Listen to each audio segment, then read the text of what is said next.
안녕하세요. 역사를 사랑하는 박성입니다. 오늘은 엘리자베스 여왕이 어떻게 스페인 무적 함대를 격파했는지에 대해서 살펴보도록 하겠습니다. 엘리자베스 여왕은 헨리 8세 어머니 엠블린사에서 태어났습니다. 어릴 때 어머니가 간통을 했다는 모함을 받고 죽었습니다. 참수되었습니다. 엘리자베스는 어린 나이에 큰 충격을 받았습니다. 그러나 성장하면서 공부를 좋아해 가지고 열심히 책을 읽었다고 합니다.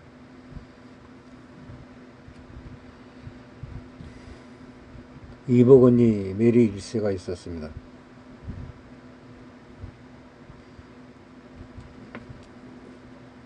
그다지 이복 언니하고는 그렇게 친한 사이가 아니고 뭐 그런 사이였는 것 같습니다. 이복 언니로서 그렇게 큰 사랑을 엘리자베스에게 주지 않았는 모양입니다. 1547년 부왕 헨리 8세가 죽었습니다. 어붓 어머니인 캐서린파와 잠시 함께 살았습니다. 캐서린파는 헨리 8세와 사별하고 그의 세 번째 왕비였던 제인 15의 오빠 토마스 15와 재혼하였습니다. 엘리자베스는 15와 함께 살게 되었습니다. 그런데 야심만한 15가 왕위 계승권을 가진 엘리자베스에게 추근되는 일이 생겼습니다. 이를 곧 눈치챈 캐서린파가 그 즉시 엘리자베스를 다른 곳으로 보내버렸습니다. 자칫하면 왕위 계승권자로서 명예를 크게 훼손할 수 있는 치명적인 친문이었으나 그때 엘리자베스는 고작 14세의 소녀에 불과했습니다. 캐서린파가 엘리자베스를 진심으로 정해 주었기에 엘리자베스가 15와의 결혼함으로써 이 친문은 한때 지나간 일로 넘어갔습니다.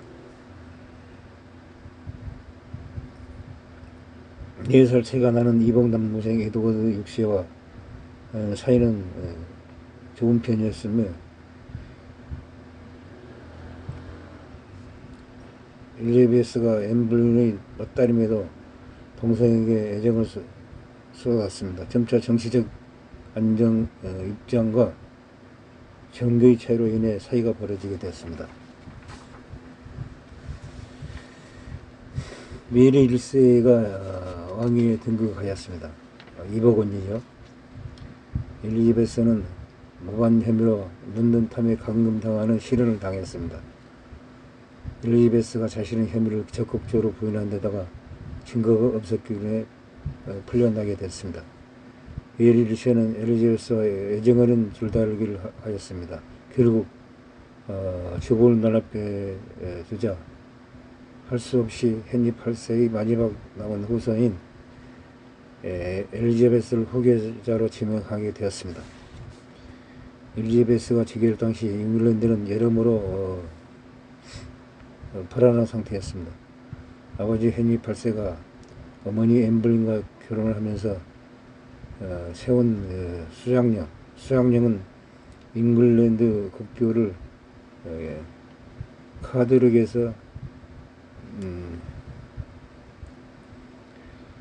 기독교로 복귀하는 과정입니다. 메리 1세가 다시 왕위에 오르면서 다시 로마 교회로 카톨릭 국가로 되돌아서는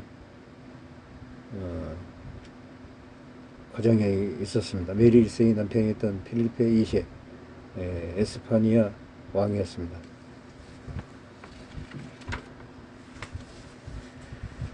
우호적 함대 패배는 해상전투 전성의 혁명을 기록한 사건이었습니다. 스페인의 쇠퇴와 영국의 세계 강국을 부상하게 되는 전조가 되었습니다. 영국이 가도로 복귀하도록 핵책하고 있던 필리페 2세는 영국 해적들이 계속 스페인에 나타나 피해를 입히자 분개하였습니다. 1585년 넌서치 조약으로 영국이 플랑드 지방의 네덜란드 반구를 원조하기 시작하였습니다.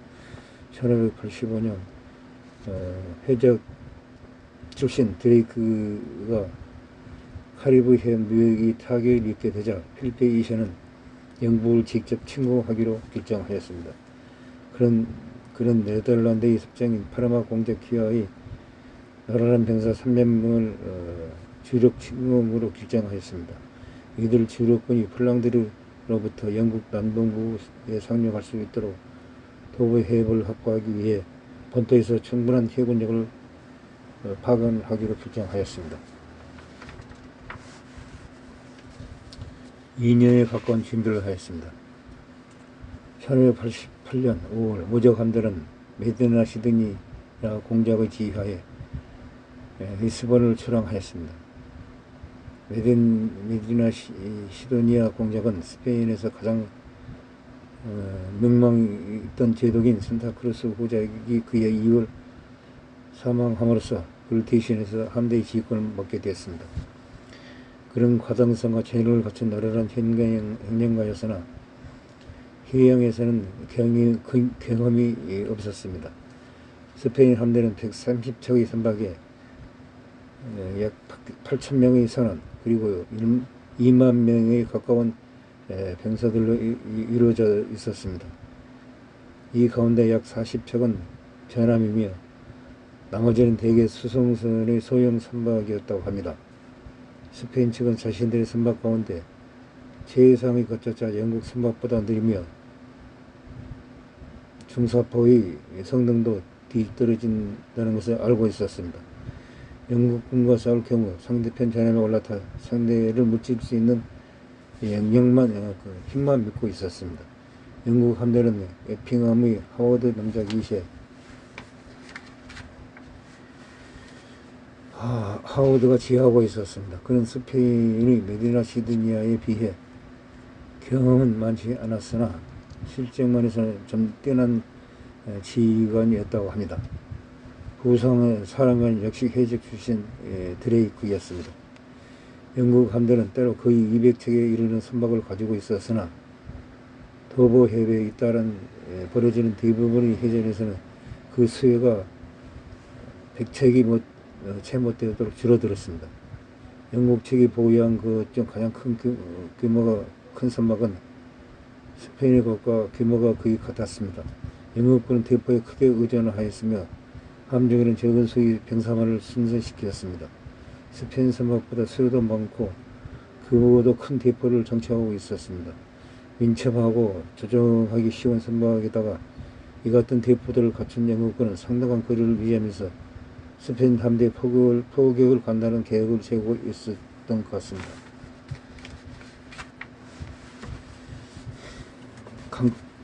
강풍이 불어닥쳤습니다. 스페인 무적 함대는 제재 무의를 위해 스페인 북부 항으로 해양을 하였습니다. 스페인 함대는 7월 29일 콜드우드 포인트 인근에 영국군에 의해 포착이 되었습니다. 그 당시 폴리머스에 머무고 있던 영국 함대 대부분은 바람을 등지고 불리한 상황이었습니다. 그러나 노련한 조종기술 덕분에 유일한 위치를 차지할 수 있었습니다. 전술적인 면에서 선제권을 쥐게 되었습니다. 3차례의 접전이 있었습니다. 영국 측은 먼 거리를 의지한 채 스페인 함대를 괴롭혔습니다. 접근전으로 끌어들이려는 스페인 음모에 걸려들지 않았습니다. 영국군도 스페인 진영에 그리 심각한 타격을 주지 못하였습니다. 8월 6일 무적 함대는 도보이 해협에 정박하였습니다. 영국 함대 역시 여전히 바람을 안고 불리한 위치였습니다. 도보이 해협의 아일랜드 해를 지키던 소함대와 합류해 병력을 늘려나갔습니다. 같은 날 무적 함대의 진군 소식이 파르마 공작에 전해졌습니다. 그는 즉시 해협 병력의 함대 승소를 위해 작업에 착수하였습니다. 그 과정에 6일이나 소요되었다고 합니다. 무적 함대는 기다리는 동안 머물 수 있는 안전한 항구를 확보하지 못하였습니다. 연하의 얕은 여우를 지나오기로 한 파르마 공작을 호위할 만한 수산도 없었다고 합니다. 당시 네덜란드와 영국의 군함들은 연안 지혜를 순항하면서 스페인 측 선박에 대한 기습을 노리고 있었습니다. 전략적인 측면에서 스페인군의 이러한 결정은 비참한 결과를 초래하였습니다. 8월 7일 자정 무렵 영국군은 풍랑 속에서 스페인 함대를 향해 수척의 하공선을 발진시켰습니다. 스페인 함대가 하염 공격을 피하기 위해 닷줄을 끊고 달아나는 경우도 있었습니다. 이에 따라 스페인 함대의 뒤에는 완전히 와해되었으며 8일 새벽의 공격으로 그리브라인 인근 해상에 있던 스페인 선박들이 흩어지면서 결정적인 전투가 이어졌습니다. 영국 함대는 효과적으로 공격할 수 있을 만한 거리로 다가갔습니다. 대체로 소화기에 의한 저항만을 약간 받았습니다. 스페인 함대의 중포는 제 이력을 바라지 못하였습니다. 보수들은 포탄을 재창전한 방법도 몰랐다고 하니 한심한 일입니다. 스페인 측은 제대로 공격해보지도 못한 채 심각한 타격을 입었으며 사상자가 속출했습니다. 수척의 스페인 선박이 침몰하거나 해양 기슭으로 밀려나갔습니다. 나머지는 크게 파손되었다고 합니다.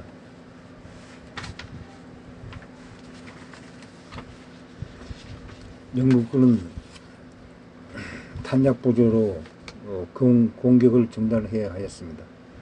일정 거리를 두면서 스페인 함대를 추격하였습니다. 9일 아침 서풍을 만나 스페인 선박들이 젤란트의 해변가로 떠내려갔습니다. 막판에 바람의 방향이 바뀌어 북쪽으로 안전한 항로를 찾을 수 있었습니다. 서풍의 여왕과 영국 함대의 위력에 눌려 무적 함대는 파르마 공작의 병력과 제압례를 할 수 없었다고 합니다. 스코틀랜드의 북단을 돌아 스페인으로서 귀환하는 방법을 모색해야만 하였습니다. 무적 함대가 스코틀랜드 포스강 하구를 진할 당시 영국 함대는 보고 물자를 구하려 귀환한 상태였습니다. 더 이상 전투는 없었습니다. 그러나 가을철 북대상의 세찬 바람 속에서 어느 항해는 교길에 오른 맞는 스페인 선박에 치명적인 타격을 주었습니다. 해전에서 당한 피해와 악천후로 따른 재해와 식량 부족, 항해 기법상의 실수 등으로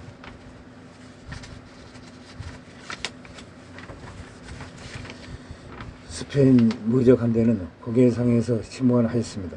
다른 선박들은 난파한 채 아일랜드 서해안에서 기항해야 했습니다. 단지 수십 척이 스페인으로 돌아온 것으로 알려졌습니다. 이들 중 다수가 크게 파손되었다고 합니다. 1만 5천여 명이 사망하였으며 영국 측은 반대로 피해가 수백 명에 부상당할 정도로 경미하였다고 합니다. 무적 함대의 패배로 영국은 침략으로부터 안전하게 나라를 지켰으며 네덜란드는 망할 위기를 극복할 수 있었습니다. 반면 당대 유럽 최강의 스페인은 그 위신이 떨어졌습니다. 전술적인 측면에서 무적 함대와 전투는 항해 중에 대포를 동원해서 싸운 최초의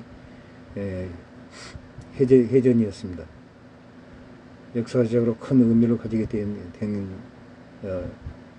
해전이라고 합니다. 이후 약 200년 이상 대포로 음작한 호남이 바다를 지배하게 되었습니다. 엘리자베스 여왕은 스페인 무적 함대를 격파함으로써 영국을 해상 강국으로 등장시키는 인물입니다. 엘리자베스 여왕이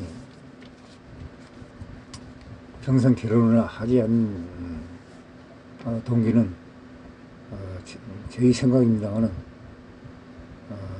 헨리 8세 아버지가 죄가 없는 어머니를 간통죄로 몰아가지고 죽인 것에 충격을 받아가지고 어떻게 보면은 아버지에 대한 원한, 증오감, 남성에 대한 어떤 혐오 이런 것 때문에 평생 결혼을 않고 나라만 이해하고 살았지 않나 생각해 봅니다. 이상 엘리자베스 여왕이 어떻게 스페인 무적 함대를 격파했는지에 대해서 알아봤습니다. 항시 부족합니다. 양해 부탁드립니다. 감사합니다.